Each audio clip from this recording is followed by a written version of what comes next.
Anda masih bersama kami di Kompas Siang, Saudara. Polisi telah membuka penyelidikan baru kasus dugaan pemerkosaan 3 anak oleh ayah kandungnya di Luwu Timur, Sulawesi Selatan. Namun sang terduga pelaku kini malah melaporkan balik mantan istri dan website berita projectmultatuli.org ke Polda Sulawesi Selatan dengan tuduhan pencemaran nama baik lewat Undang-Undang ITE. Secara umum pencemaran nama baik yang kita laporkan ada dua. Satu mantan istri dari klien kami, dan kedua adalah yang narasi tulisan yang dalam website itu mengatakan ada tindak pidana pemerkosaan. Merasa dirugikan atas pemberitaan yang ditulis oleh redaksi projectmultatuli.org, pria yang diduga menjadi pelaku pemerkosaan ketiga anak kandungnya ini datang ke Mapolda Sulawesi Selatan Sabtu sore kemarin. Ia melaporkan balik mantan istrinya dan website berita projectmultatuli.org dengan tuduhan pencemaran nama baik lewat Undang-Undang Informasi dan Transaksi Elektronik atau UU ITE setelah dikirimi link berita yang ternyata menjadi viral di media sosial.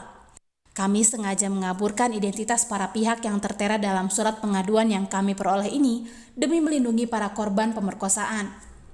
Padahal, di dalam artikel berita Project Multatuli tanggal 6 Oktober 2021 yang ditulis oleh Eko Rosdianto dan diterbitkan ulang oleh banyak media online lainnya, tak ada satupun identitas yang berkaitan dengan korban atau pelaku yang tercantum dalam berita.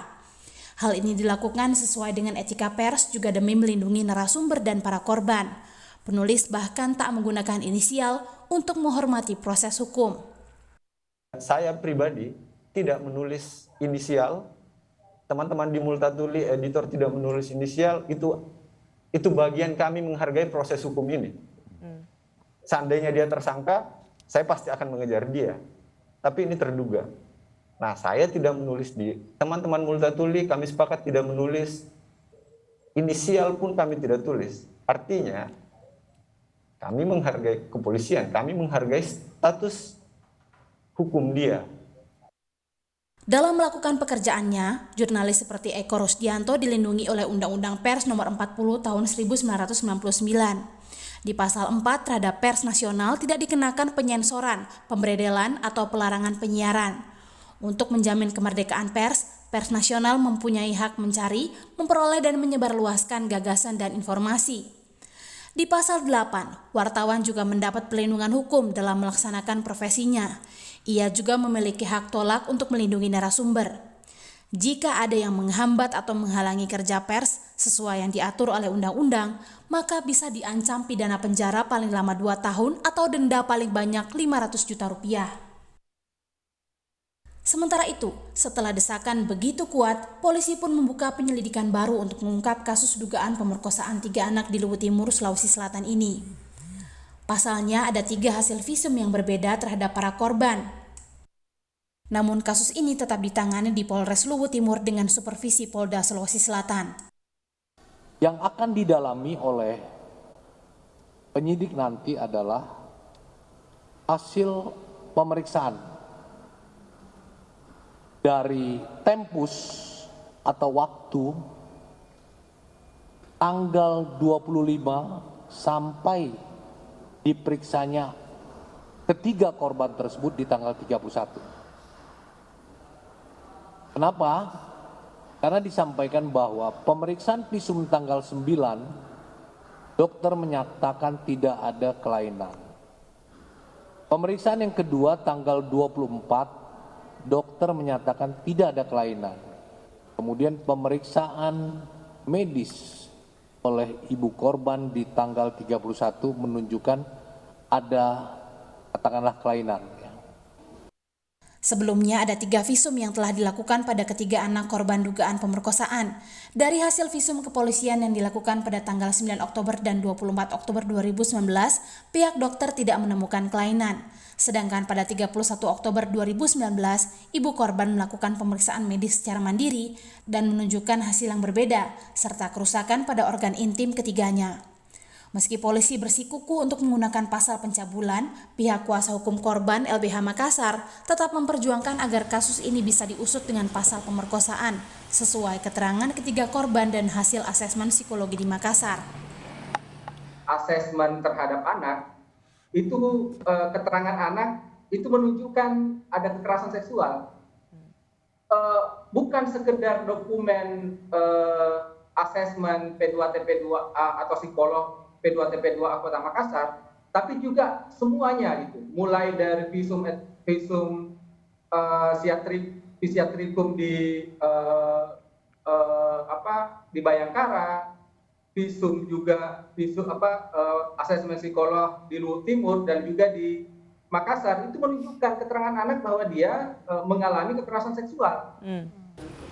Ketua Komnas Perempuan Andi Yentriani mengatakan kasus ini sebetulnya masuk dalam kasus dugaan pemerkosaan. Namun polisi merujuk kasus ini menjadi dugaan pencabulan karena perbedaan definisi pemerkosaan. Tapi sebetulnya kalau kita menggunakan definisi yang lebih tepat tentang perkosaan, memang kalaupun dia bentuknya adalah penetrasi anal ataupun pemaksaan oral, itu juga semuanya dengan ataupun penetrasi vaginal tidak dengan alat kelamin laki-laki tapi menggunakan alat yang lainnya, itu semuanya masuk dalam definisi perkosaan. Jadi tidak keliru juga sebetulnya. Tetapi jika dia mau dimasukkan dalam proses hukum, tentunya kita akan sangat terbatas pada apa yang bisa dikerangkakan di dalam KUHP saat ini. Tak hanya demi keadilan, negara sejatinya harus bisa memberikan perlindungan bagi para korban kekerasan seksual. Jangan sampai pelapor dan para korban yang seharusnya berhak mendapat pendampingan negara untuk pemulihan justru rawan diperkarakan. Tim Liputan, Kompas TV. Dan saudara, untuk mengetahui informasi selengkapnya kita segera bergabung dengan jurnalis Kompas TV, ada Winda Anggraini yang saat ini berada di Mapolda Sulawesi Selatan di Makassar.